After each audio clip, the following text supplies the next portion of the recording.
L'inexistence de canalisation au quartier Jesco dans la commune de Yopougon pourrait être à l'origine d'un sinistre après de fortes précipitations. Les populations de ce quartier tirent la sonnette d'alarme. De plus en plus d'agriculteurs kenyans délaissent les cultures traditionnelles du café ou du thé pour planter des avocatiers. La raison, la forte demande venue d'Europe. Bonsoir et bienvenue dans le 19h. Les populations de la commune de Yopougon dans le quartier Jesco-Sable pourraient subir d'énormes préjudices à la survenue de fortes pluies en cause l'inexistence de canalisation. Inquiets, les habitants essaient de se protéger, mais cela ne suffit pas.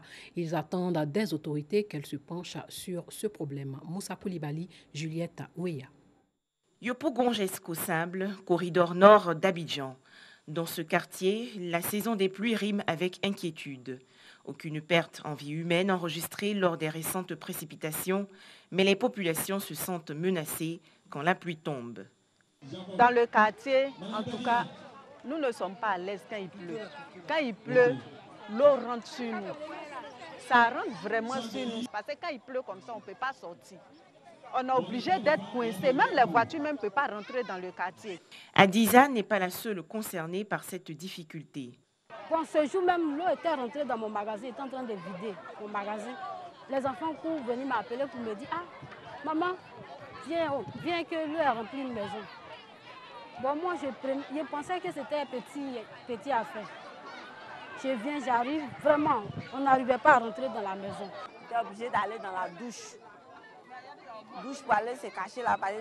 Comme la douche était haute, on est allé là-bas pour aller s'arrêter là-bas. Donc, il y a une dame, elle a cassé le toit de douche là.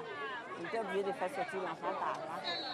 Puis dans la cour même, c'était inondé. Selon les riverains, les eaux de ruissellement atteignent souvent plus d'1 mètre de hauteur. Cette situation amène les propriétaires de maisons à construire des murs supplémentaires pour se protéger des eaux, au point où on se croirait dans un grand labyrinthe. Vous voyez la cour? Là, on a monté ça là devant toutes les portes. Devant toutes les portes, on a monté. Mais quand l'eau rentre là, l'eau dépasse ça là, ça descend sur nous. Les dégâts matériels causés par les dernières pluies sont considérables et les résidents de ce quartier demandent des réponses aux problèmes de canalisation. Il n'y a pas qu'à niveau. Quand ça remplit à un certain niveau, ça rentre dans les maisons. Sinon, ce n'est pas un quartier précaire. C'est un quartier normal, mais on n'a pas qu'à niveau. En attendant que ce souci soit résolu, les populations peuvent compter sur l'aide du ministère de la Solidarité, de la Cohésion sociale et de la lutte contre la pauvreté. Ce département a offert récemment aux sinistrés des matelas, des vivres et du matériel de première nécessité. De nombreuses personnes ne savent pas faire la différence entre l'igname ponant et d'autres ignames. Elles se font gruger par des commerçants qui les vendent au même prix que le tubercule prisé par les populations. Et les clients finissent par découvrir la supercherie à la maison. Christiane Kobi, Herman Niamniam. Il est 10h30. Barakissa s'empresse pour aller faire le marché. Son époux, friand de foutou d'igname, rentre ce midi pour déguster son foutou. Pas fait avec n'importe quel igname, mais avec de l'igname ponant. Barakissa s'est déjà fait berner par des commerçants qui lui ont vendu de l'igname à Sawa à lieu et place de l'igname ponant. Quand tu ne maîtrises pas, les commerçants ils peuvent te tromper de donner à la Sawa. Et puis il y a le ponant aussi du Ghana, voilà, qui est sur le marché. Quand tu ne connais pas la différence, ils peuvent... Bon, généralement, c'est les hommes qui vendent les ignames là qui trompent. L'igname ponant est prisée pour son goût et son élasticité quand elle est pilée pour en faire du foutou. Et pour se faire de l'argent, de nombreux commerçants remplacent l'igname ponant par la sawa. Les gens ont tendance à mélanger les deux qualités. Lorsqu'ils viennent, ils voient ponant où il y a assez de tiges là-dessus, ils pensent que c'est à sawa. En réalité, ce n'est pas à sawa. Voici la différence. Ça, c'est à sawa. Regardez sa forme, comment ça est. Et puis là, c'est ponant. Regardez la forme du ponant. Et la forme diffère. La forme du ponant est bien lisse. Souvent, il y a des tiges aussi là-dessus. À savoir aussi, souvent, il y a des tiges là-dessus. Maintenant, regardez comment la peau est bien lisse par rapport à sawa. Ce matin, Abiba et Kalia sont venus s'approvisionner dans le magasin de Brahima. Elles savent faire la différence entre les deux tubercules. Je prends le kilo à 300 coups d'euros et moi, je vais revendre. Il y a des clients, quand ils viennent, là, ils ne connaissent pas la différence. Quand le client vient pour dire qu'il veut ponant, je lui propose du ponant. Quand c'est Astawa, je lui propose Astawa. Il y a les deux qualités en foot à côté. Le ponant est différent de Assawa. C'est très différent. Bon, j'ai jamais mangé ça, mais par contre, je sais faire la différence. Puisque le ponant, je le consomme tous les jours. Non loin de là, ce maquis ou le foutou d'igname est roi. Ici, les clients sont très regardants sur la qualité de l'igname qui a servi à faire le foutou qu'ils aiment tant. Je venu ce pays-là, il y a foutou aussi au Ghana, mais il y a foutu ici. Je pense qu'Afrique, nous sommes ensemble. Ça, c'est Gona. Ça marche. Gona, là, ça tire. Les populations pourront manger de l'igname ponant jusqu'en janvier prochain, fin de la saison. Elles doivent être vigilantes si elles ne veulent pas se retrouver en train de manger une igname autre que leur préféré, le ponant. 4e édition de la Semaine nationale des arts et de la culture pendant 3 jours du 30 août au 1er septembre à la commune de Yopougon va vibrer au son de la musique et des danses ivoiriennes. Le lancement de l'événement a eu lieu aujourd'hui même en présence de Guillaume Zéré et Herman Niamia. Après Boaké, Yopougon. Pour la 4e édition de la SNAC, la Semaine nationale des arts et de la culture. C'est la plus grande commune de Côte d'Ivoire qui a été choisie pour abriter l'événement. Un événement initié par le ministère de la Culture et de la Francophonie pour faire des traditions ivoiriennes le moteur du développement. Les peuples les plus avancés sont ceux-là qui ont accordé à leur patrimoine culturel la place qui est la sienne. J'ai pris des exemples. Faisons en sorte que notre pays puisse s'affirmer sur le plan culturel pour que le développement que nous appelons de tous nos voeux et vers lequel nous tendons puisse être un développement véritablement durable, un développement enraciné dans la culture. Pour le lancement de la 4e SNAC, le ton a été donné de la plus belle des manières. Le zaouli de Boisflé et le boloy de Korogo étaient en attraction.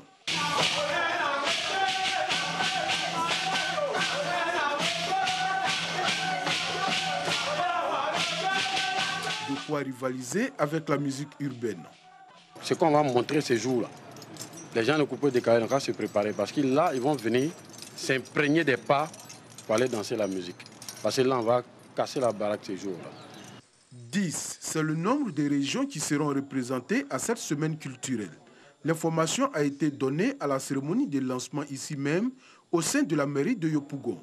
Une cérémonie au cours de laquelle d'importantes innovations ont été également annoncées. Ce festival sera encadré par des artistes tradimodernes, des artistes modernes et ceux aussi qui font de l'art contemporain.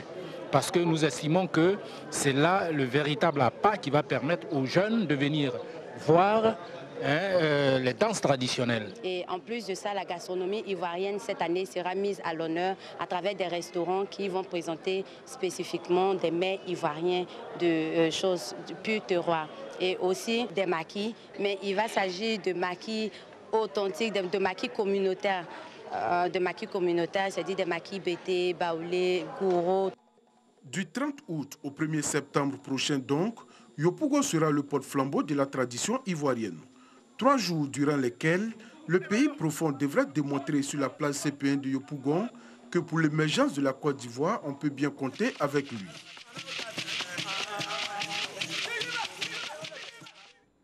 La musique de Aretha, revisitée par de nombreux fans décédés hier à 76 ans, la reine de la soul a révolutionné la musique américaine dans son répertoire à désir charnel et spirituel se mêle.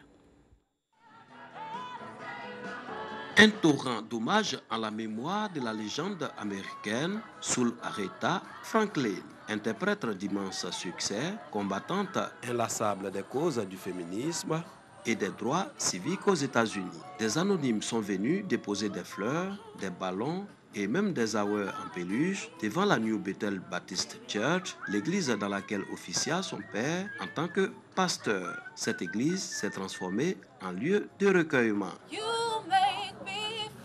Like a natural woman. We know that Aretha is not just Elle représente la musique soul noire, la musique légendaire, la musique qu'on n'entendait pas vraiment de nos jours, la musique qui doit revenir à Détroit en Amérique. Je me sens perdu, j'ai perdu quelque chose. C'est comme perdre une mère, un père ou quelqu'un d'irremplaçable.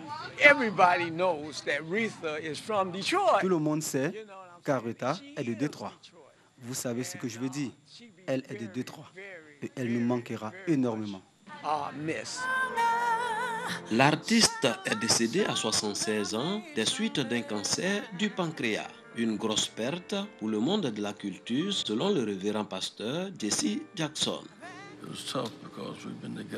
Nous avons Aretha dans nos vies depuis un demi-siècle.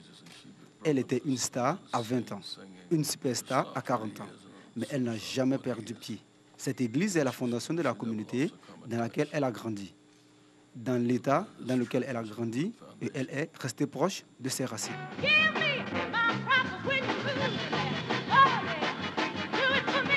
Aretha Franklin aura incarné la vague soul qui a transformé la musique moderne et inspiré des générations d'artistes lors de ses 60 ans de carrière musicale. Fille de pasteur, elle devient chanteuse du gospel à 9 ans dans l'église de son père, la New Bethel Baptist Church.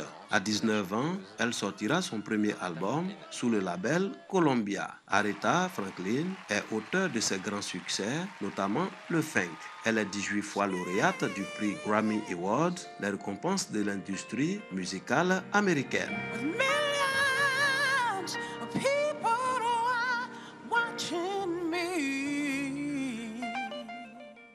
Et le président Donald Trump rend hommage à la légende américaine de la soul, Aretha Franklin, en ces termes, et je cite, « Elle a reçu un grand don de Dieu, sa voix, et elle l'a bien utilisé. » Fin de citation.